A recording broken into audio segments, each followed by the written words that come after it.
Tan solo un domingo, un tema que es muy importante para la fe, porque Dios es el que lo establece, el que lo presenta, el que lo propone. Muchas veces nosotros tenemos esa pregunta de ¿qué es lo más importante que yo como creyente debo saber?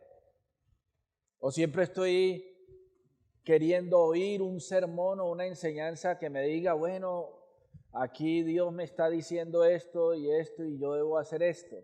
Siempre estamos pensando en forma concreta qué es lo que Dios quiere que nosotros finalmente escuchemos, aprendamos y obedezcamos. El tema que yo estoy iniciando durará unos mínimo 4 a 6 meses. Así que cada domingo usted va a encontrarse con este tema, como con los otros temas que he trabajado poco a poco, para que usted construya una fe con conocimiento. Acuérdense que la razón por la que muchas veces nosotros decaemos en la fe es porque la fe no ha sido bien formada, bien educada, bien, digamos, desde el punto de vista del crecimiento, bien nutrida. Un día escuchamos una cosa por aquí en internet, otra escuchamos otra por allá en otra congregación, otra escuchamos de un hermano una verdad o por aquí. Entonces, estamos alimentándonos de como si usted comiera en una casa pedacito de carne y se fuera a otra casa y comiera un poquito de arroz y de pronto en otra casa tomara sopa o cosas así. Entonces, lamentablemente la fe siempre la hemos llevado así, por trozos, por pedazos, como un poquito aquí, cojo por allí, por allí, por allí. Y pienso que esa es la manera como Dios quiere que yo construya mi fe y eso es un error, eso no es cierto. Dios todo lo hizo desde el principio, ¿qué? Perfecto. Dios todo lo hizo desde el principio organizado. Le dio un orden a todo. Dios es el ser más sistemático que hay. Así que es muy importante que vayamos entendiendo estas verdades. El gran tema que vamos a estar hablando le he titulado El plan de Dios. Desde ya, hermanos, desde ya, usted vaya interesándose por saber y conocer el plan de Dios. La pregunta que yo le hago es, ¿usted tiene algún plan con su vida? ¿Qué plan tiene usted? Es decir, ¿qué objetivo se ha planteado usted con su vida? No, pastor, es que yo voy al azar a ver si de pronto por la suerte me va bien aquí o me va bien por allá. Está equivocado en cuanto a plantearse la vida de esa forma. Así como Dios se ha trazado un plan desde el comienzo y lo va a llevar hasta el final, Dios está interesado que usted aprenda esa disciplina, programarse, organizarse, predisponerse. ¿Usted no se ha dado cuenta que a veces nosotros no tenemos motivación para hacer cosas? Vamos a la reunión, pero yo para qué voy por allá. Vamos a tal parte, pero yo para... Porque usted no tiene dentro de su mente y de su corazón una predisposición para interesarse acerca de algo, porque ese algo que se va a hacer no le suma, no le representa, no le significa. Entonces, la importancia de entender el plan de Dios es empezar a entender que si hay un plan que es un plan eterno, en ese plan debemos estar nosotros. ¿Por qué? Porque nuestros planes son ¿qué? Temporales, circunstanciales. A veces hacemos las cosas y las hacemos porque de pronto se dio la oportunidad. No, pastor, es que me dio la oportunidad de irme allí a Londres a trabajar, entonces me voy. No, es que me llamó un amigo de por allí y me animó a ir a tal parte y me voy. Cuando uno no sabe para dónde va, cualquier bus le sirve. Pero cuando usted sabe para dónde va, usted escoge sus amistades. Escoge los lugares donde va a estar, porque sabe que esos lugares le van a sumar, le van a representar, le van a significar, lo van a mantener orientado, dirigido hacia ese plan y ese propósito. Entonces vamos a abrir en Efesios capítulo 1, versículos 9 al 11, la palabra del Señor que dice: dándonos a conocer el misterio de su voluntad, según su beneplácito, el cual se había propuesto en sí mismo de reunir todas las cosas en Cristo, en la dispensación del cumplimiento de los tiempos, así las que están en los cielos como las que están en la tierra. Y dice el versículo 11, en él asimismo tuvimos herencia, habiendo sido predestinados conforme al propósito del que hace todas las cosas según el designio de su voluntad. Pongan mucho cuidado a esta lectura. Les estoy recordando que esa lectura la hicimos el domingo pasado y les presenté 5 aspectos, formas interesantes que el apóstol Pablo le llama al plan de Dios o al propósito de Dios. Póngale cuidado esas 5 formas y las vamos a recordar. La primera, el apóstol Pablo le llama al plan de Dios, en los 3 versículos que acabamos de leer, le llama el misterio de su voluntad. La segunda forma, como le llama al plan de Dios, es el cual se había propuesto en sí mismo. Acuérdese, el plan de Dios no surge porque Dios tuviera una necesidad. Es que Dios no tiene más nada que hacer, entonces le plugo hacer algo para entretenerse. No, nada que ver con eso.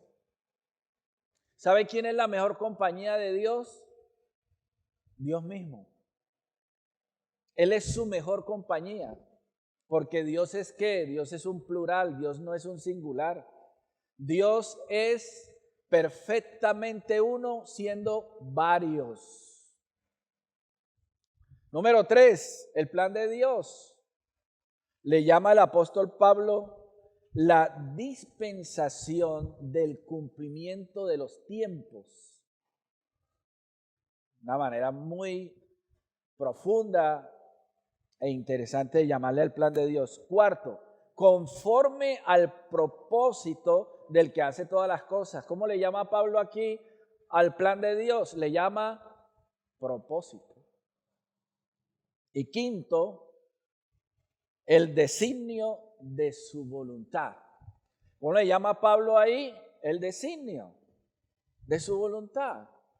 5 formas diferentes y cada una de ellas con un contenido interesante para que entendamos nosotros el plan de Dios. Bien, de esas 5 he escogido una para compartirla hoy. Efesios 1:9 dice, dándonos a conocer el misterio de su voluntad, según su beneplácito, el cual se había propuesto en sí mismo. De ahí voy a extraer el tema conocer el misterio de su voluntad. ¿Cuál es el gran tema que estamos estudiando? El plan de Dios. Dios tiene un plan. Dios tiene un propósito, Dios tiene una voluntad, Dios tiene una intención. Las cosas en el mundo no avanzan históricamente al azar, a la aventura.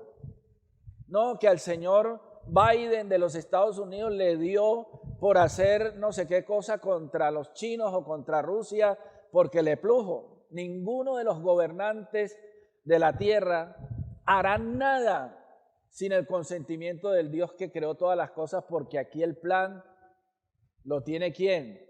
Dios. Nuestro Dios tiene el control absoluto de todas las cosas. Pastor, si es así, ¿por qué hay hambres? ¿Por qué hay guerras? ¿Por qué se abortan los niños? ¿Por qué esto? ¿Por qué lo otro? Yo ya lo he explicado en muchas ocasiones y lo vuelvo a decir, que Dios es el que conoce a cada ser, a cada persona, y es el que sabe a precisión lo que pasa en el ser interno, y por eso el ser interno de alguna manera maquilla, impresiona, da la imagen de algo, pero Dios lo conoce todo desde adentro. Por eso hay cosas que ocurren y que nosotros desde aquí afuera las interpretamos y nos impresionamos y decimos, ¿cómo puede ser posible eso? Pero Dios, que lo conoce todo, que lo sabe todo, sabe por qué las cosas ocurren. Entonces vamos a entrar un poco en el tema que hoy voy a trabajar y le he titulado Conocer el misterio de su voluntad. Vamos a ver con qué se come eso. Sencillo, 3 palabras. Conocer, misterio, voluntad. Conocer, misterio, voluntad. Vamos a estudiar esas 3 partes. Primero, conocer. Acuérdense, hermanos, que conocer tiene que ver con entender, con saber. Lo repito una y otra vez. Nosotros no venimos a esta reunión a sentir. Nosotros venimos ¿a qué? A entender. Es que, ¿qué es lo que queremos nosotros siempre de alguna manera que nos ocurra? Una sensación, una emoción, un sentimiento. Ay, Dios me habló, Dios me dijo esto, Dios me dijo lo otro. Es que yo sentí, es que yo percibí. No, aquí nosotros venimos es a entender, a conocer, a saber. Si no fuera así, si no fuera este el propósito del Señor, ¿para qué se escribió entonces la Biblia? La Biblia es un libro así de grueso. ¿Para qué Dios se tomó el tiempo de escribir por medio de los profetas y de los apóstoles la Biblia si nosotros no más vamos a consultar 2 o 3 versículos? Entonces, 3 palabras muy importantes para Pablo: entender, conocer, saber. Vamos a ver en Efesios 3, 4 al 5, dice el apóstol Pablo, leyendo lo cual podéis ¿qué? Entender. Para usted entender, ¿qué es lo que tiene que hacer? Leer. Leyendo lo cual podéis entender. Usted quiere entender, lea. ¿Cuánto tiempo invierte usted en leer la Biblia todos los días? No, pastor, a mí no me queda tiempo. Y entonces, ¿cómo quiere usted entender al Dios de la Biblia? ¿Cómo usted puede de alguna manera edificar su fe si usted no lee la Escritura? Entonces, leyendo lo cual podéis entender cuál sea mi conocimiento ¿en qué? En el misterio de Cristo. Vale, cuidado hacia dónde vamos a enseñar hoy estas verdades. Misterio que en otras generaciones no se dio a conocer, saber, entender. No se dio a conocer a los hijos de los hombres como ahora es revelado a sus santos apóstoles y profetas por el Espíritu. Mírenme acá un momento, hermanos. Voy a volver a matizar una verdad que vengo enseñando, que la pongo en las redes sociales todos los días. Ya Dios no le habla nada a nadie. Un pastor me escribía diciendo, qué lástima que Dios no te habla. Yo no he dicho que Dios no me hable, que ya Dios todo lo que me iba a decir, ya me lo dijo. Y me lo dejó, ¿por qué? Por escrito. El día que usted realmente agote toda la palabra de Dios escrita, dígale a Dios que le hable. Señor, es que ya todo lo que tú me escribiste en tu palabra, ya lo he consumido, lo he practicado y lo he puesto por obra. Así que dime algo más. ¿Qué cosa hace usted, piensa usted, que no está escrito en la Biblia? Todo está escrito en la Biblia.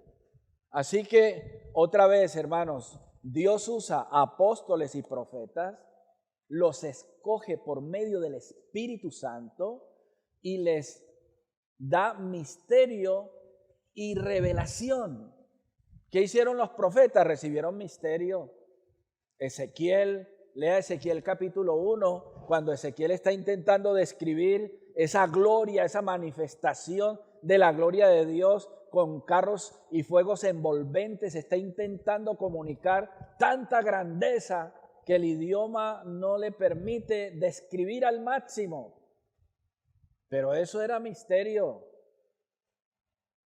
Luego en el libro de Apocalipsis vamos a encontrar revelación de todo lo que uno necesita saber acerca de la historia de la humanidad, de lo que va a suceder y de lo que está sucediendo.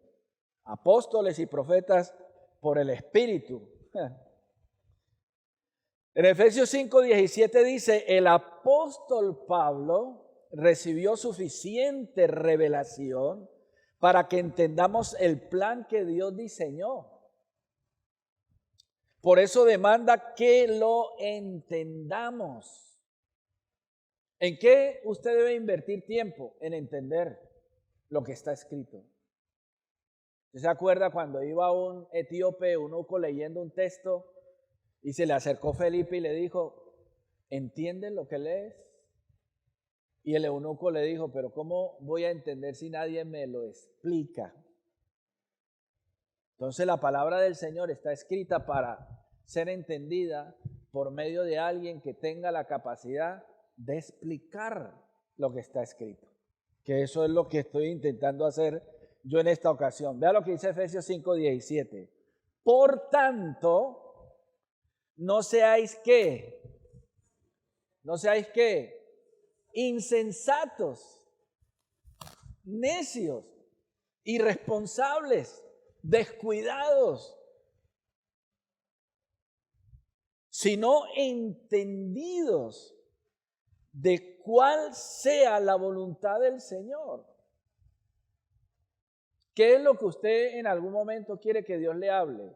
Si usted va a invertir en una propiedad, si usted se va a casar y es la persona correcta, si usted va a tomar una decisión de comprar una casa, o si usted le conviene o no conviene tal cosa o tal otra, y usted quiere oír que Dios le dice, hijo mío, no te conviene ser hincha del Madrid sino del Barça. Bueno,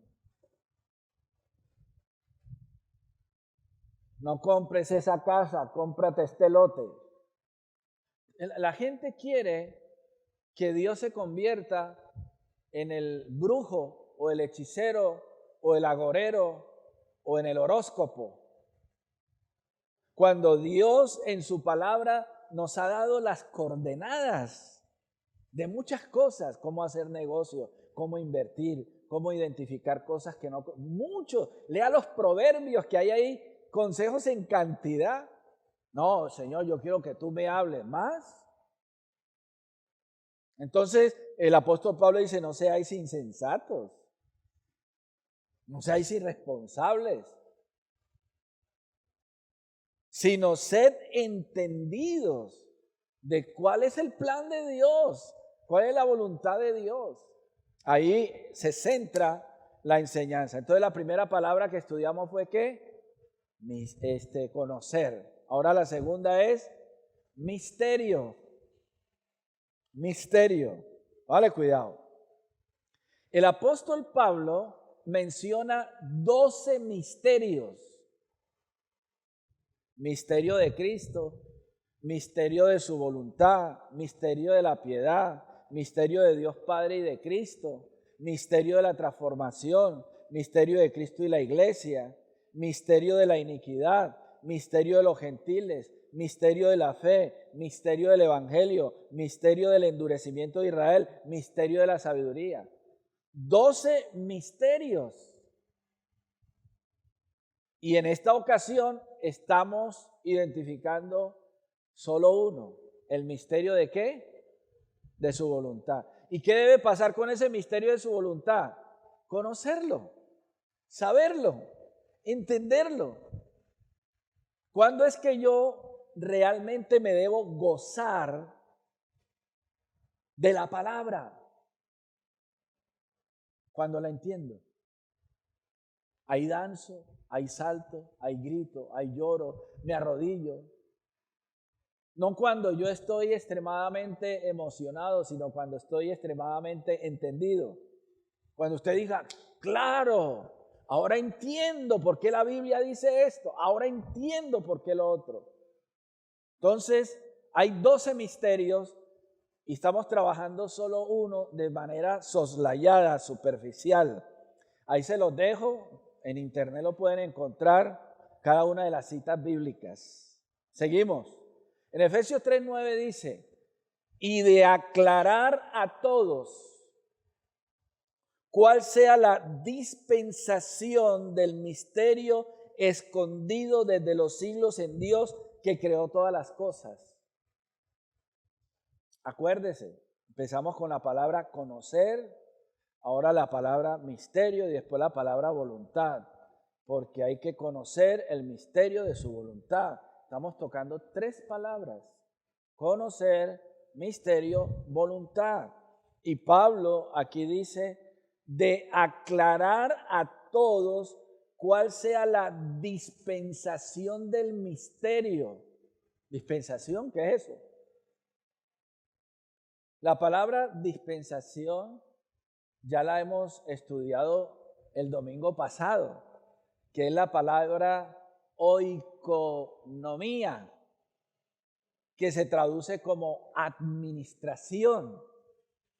Voy a ponerle un ejemplo. Usted va donde el médico y el médico le dice, señora, señor, vaya a la farmacia y se compra este blister de pastillas, que son 15, para que usted pueda poco a poco ser sano de la enfermedad que tiene. Cada 8 horas se toma una. Y usted llega a la casa y dice, no, yo me quiero sanar rápido, y se toma las 15 de una. Eso es no saber qué administrar, eso no es saber qué dosificar, la dosis. La dosis es que cada 8 horas usted debe ingerir el medicamento para que el cuerpo vaya asimilando ese nutriente o ese medicamento que trae la pastilla para que te sane. La palabra dispensación se entiende como la manera como se administra o dosifica algo. Entonces, el apóstol Pablo dice de aclarar a todos cuál sea la administración, la dosificación del misterio escondido desde los siglos. Pablo está diciendo, les voy a explicar acerca del plan de Dios. Y lo primero que deben entender es que el plan de Dios en tiempos pasados fue escondido. Dios lo ocultó. Dios lo estableció debajo de la mesa para que no fuera conocido, sino en clave de misterio.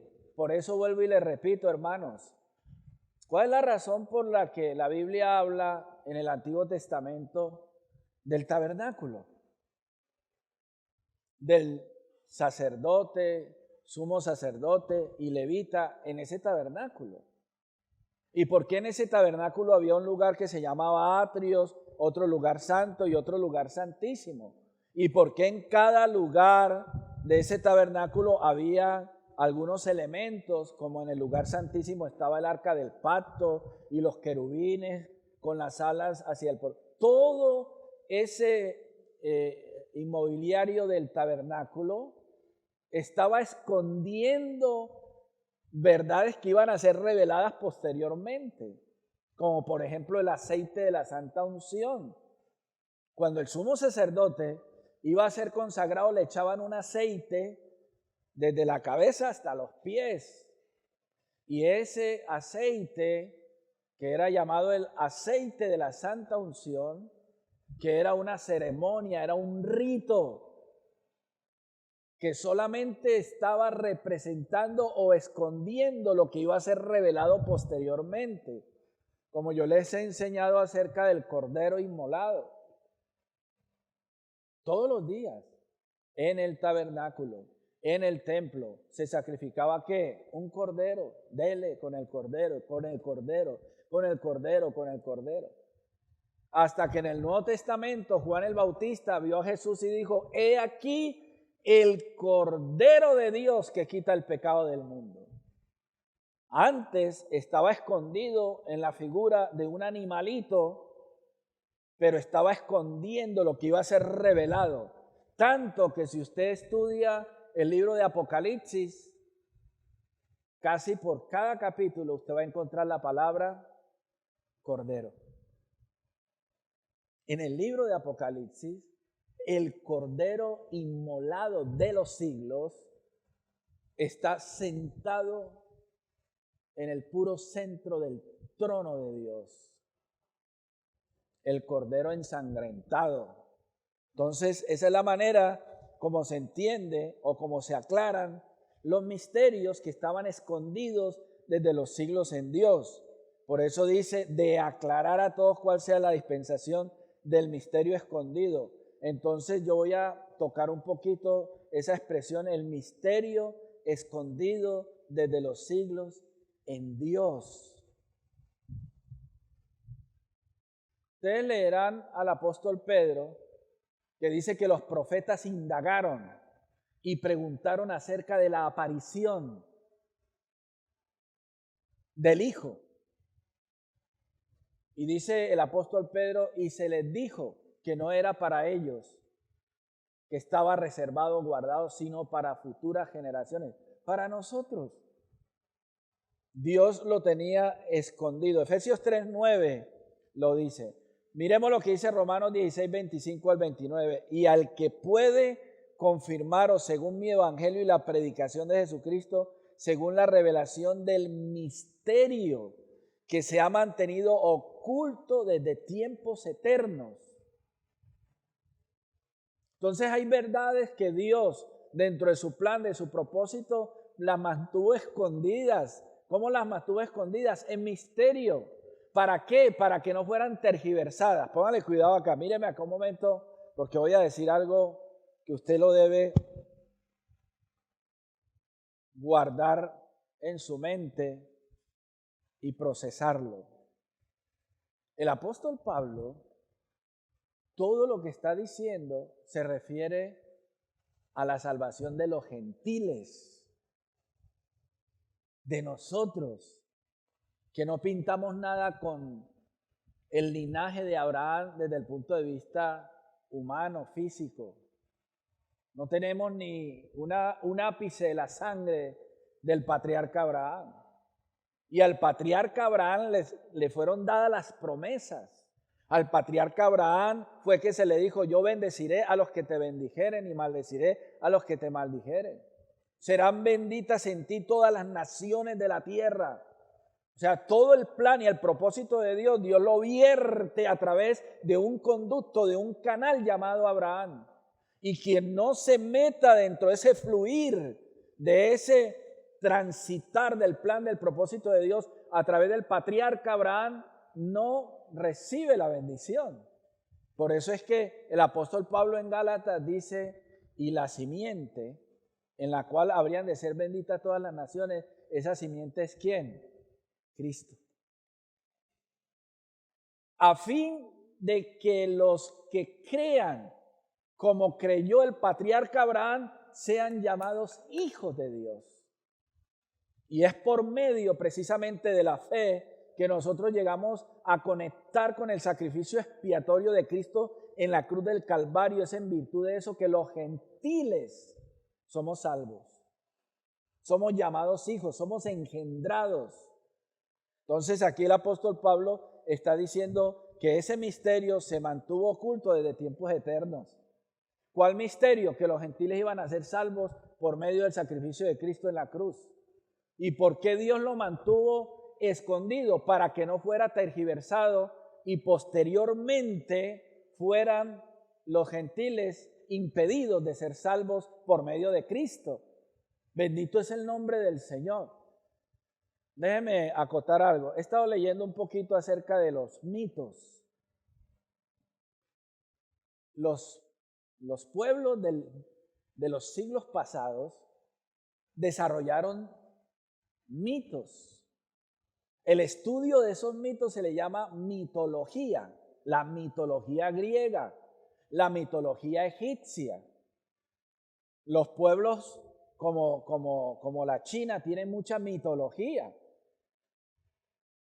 Y las tierras mesopotámicas tenían y tienen muchos mitos. ¿Qué son los mitos? Los mitos es la manera como el ser humano intentó mediante la creación de dioses y de espíritus y de fantasmas, a través de leyendas urbanas, interpretar cómo fue que el hombre llegó a la tierra, cómo fueron creadas todas las cosas. La mitología griega tiene una cantidad de dioses. Para eso está el panteón griego, que habla de los dioses del mar, de los dioses de los cielos, de los dioses de la tierra. Los egipcios con dioses de enfermedades y dioses de cómo llegaron las cosas a la existencia. Mitología, pura mitología. Nada que ver con el misterio de Dios y nada que ver con lo que Dios había escondido. Solo que el hombre quería, de alguna manera, por medio de esos mitos, decir cómo fue que todo llegó a la existencia. ¿Sabe por qué se dieron los mitos? Porque es una estrategia que el enemigo usó para distorsionar lo verdadero, que es esto que estamos estudiando. Pues, ¿cómo fue que todo llegó a la existencia? Se lo inventaron los que crearon leyendas de monstruos que salían de las aguas y de dioses que eran capaces de abrir las aguas y hacer grandes cosas. Toda esa mitología era para entorpecer esto. ¿Por qué? Porque el enemigo, como yo siempre digo, el engañador salió engañado.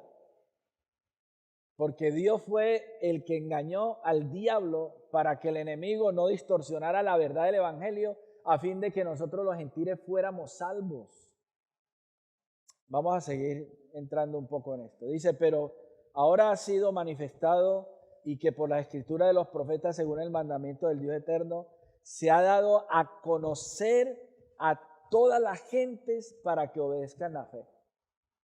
Otra vez, el misterio de Cristo tiene un propósito y es la salvación de nosotros los gentiles, los que no pintamos nada dentro del pueblo judío. Ustedes saben que ahora hay una corriente, bueno, ahora no, hace ya unos años una corriente llamada el mesianismo. El mesianismo es una interpretación dogmática que se ha iniciado por estos lados de España. Yo tuve la oportunidad de hablar y de conocer a un representante del mesianismo iberoamericano en Toledo.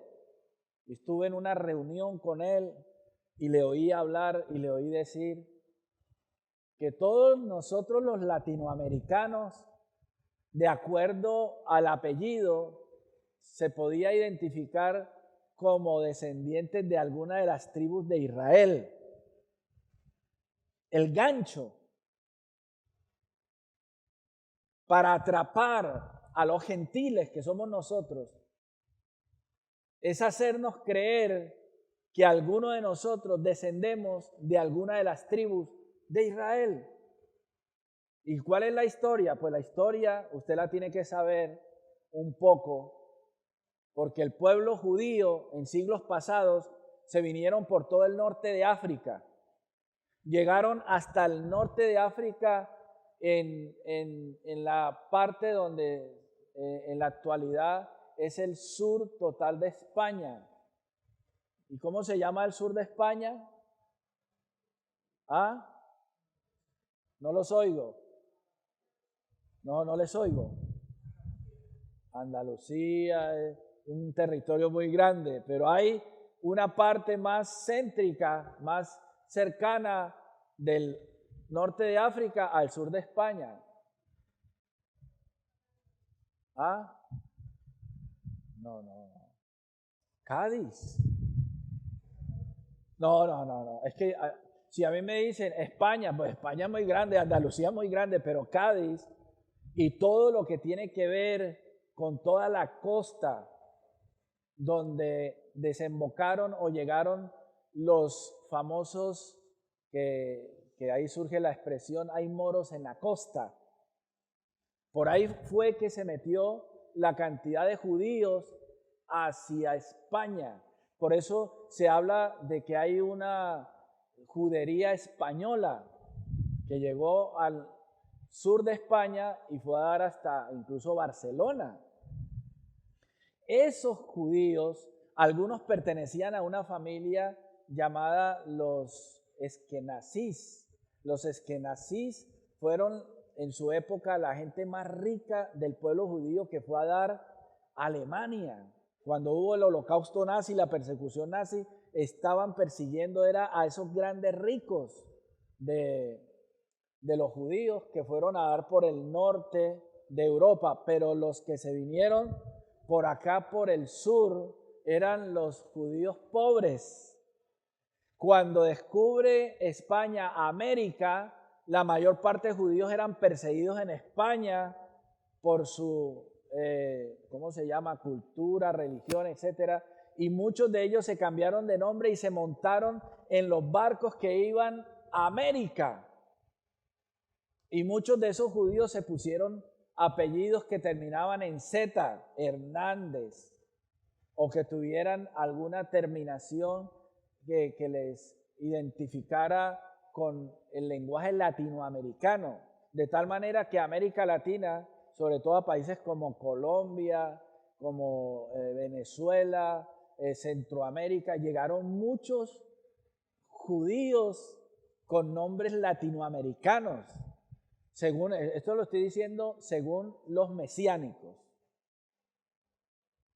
Y estos mesiánicos dicen que hay en su gran mayoría muchos latinoamericanos con sangre judía que el Espíritu de Dios los está buscando. Entonces, cuando a usted le dicen, ¿cuál es su apellido? Venga, le buscamos su ancestro, le dicen, usted pertenece a una de las tribus de Israel. Bueno, todo ese movimiento se dio hace alrededor casi de 40 años atrás. ¿Qué es lo que ha pasado?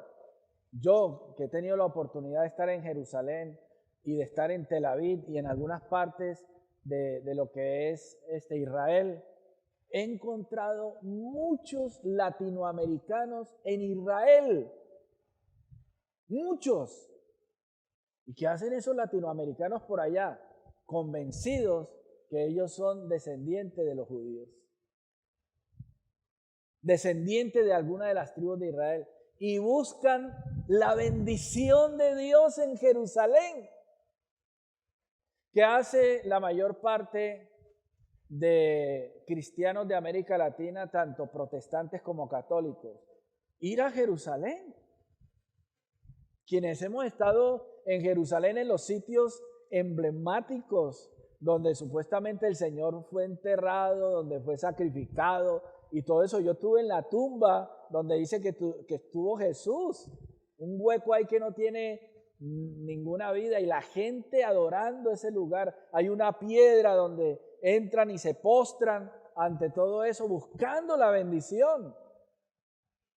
¿Qué es lo que estoy queriendo decir con todo esto? Con los mitos, con todo este movimiento de cosas. Tergiversar en la mente de nosotros los gentiles que la salvación está en ¿quién? ¿En quién? ¿En quién? En Jesucristo. La bendición está en Jesucristo. La vida eterna está en Jesucristo. No en Jerusalén, no en una religión, no pertenecer por descendencia a una de las tribus de Israel, sino que por la fe, por eso dice Juan 3:16, de tal manera amó Dios al mundo que ha dado a su Hijo unigénito para que todo aquel que en Él cree no se pierda, mas tenga vida eterna. Un judío no acepta eso, ni un musulmán. ¿Cómo así? Para que todo aquel, todo. No, Dios no va a salvar a todos. No, es que Dios en Cristo salva a todos. Y Jesucristo cuando murió en la cruz y derramó su sangre, ¿lo hizo por quién? Por todos. Pero todo ese proyecto, todo ese programa, todo ese plan de Dios, Dios lo tenía escondido en el misterio para que no fuera tergiversado. Ya una vez que Jesús murió, resucitó y se escribió el Nuevo Testamento, ahí surgieron la cantidad de herejías, distorsión acerca de Jesús. Se dice que Jesús no es Dios, que Jesús fue una criatura de Dios. Se dice de Jesús 30,000 cosas.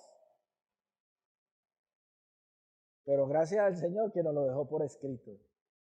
Misterio. El misterio de su voluntad debe ser ¿qué? Conocido, entendido, basado en lo que está escrito. Ya voy a terminar. Tercero, voluntad. Acuérdese, la primera palabra es conocer, la segunda es misterio y la tercera voluntad. Conocer el misterio de su voluntad. Yo he tenido lamentablemente la oportunidad de hablar con muchos que llaman cristianos de muchos años. No, pastor, yo llevo en el Evangelio 30 años, yo llevo en el Evangelio 40 años, yo llevo en el Evangelio tanto. Y uno medio le toca algunas cosas que tienen que ver con estas verdades escritas y no las saben. Hábleme un poco acerca del misterio del Padre y del Hijo. ¿Cómo así, pastor? Hábleme un poco acerca del misterio del endurecimiento de Israel. ¿Eso qué es? Hábleme un poco acerca del misterio de la iniquidad. ¿No saben? Hábleme un poco acerca del misterio de Cristo. ¿No saben? ¿Por qué? Porque la gente se ha dedicado a tener una fe emocional, circunstancial.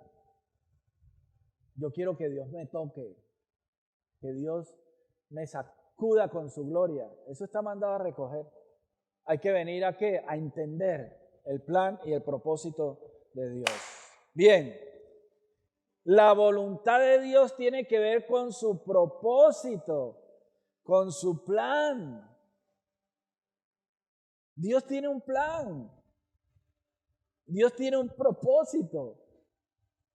Y ese propósito, dice la Biblia, se lo ha trabajado Dios desde antes de la fundación del mundo. Dios es el más listo de todos. En 2 Timoteo 1:9 dice, quien nos salvó y llamó con llamamiento santo, no conforme a nuestras obras, sino según el propósito suyo y la gracia que nos fue dada en Cristo Jesús antes de los tiempos de los siglos. Voluntad de Dios es el propósito de Dios. Dios quiere que nosotros conozcamos su voluntad, su propósito, su plan. Por eso en Romanos 12:2 dice, no os conforméis a este siglo, sino transformaos por medio de la renovación de vuestro entendimiento, para que comprobéis cuál sea la buena voluntad de Dios, agradable y perfecta. ¿Qué es lo que tiene que sufrir una transformación? ¿Mi emoción o mi entendimiento? ¿Ah? Mi entendimiento. Transformaos por medio de la renovación de vuestra manera de entender las cosas.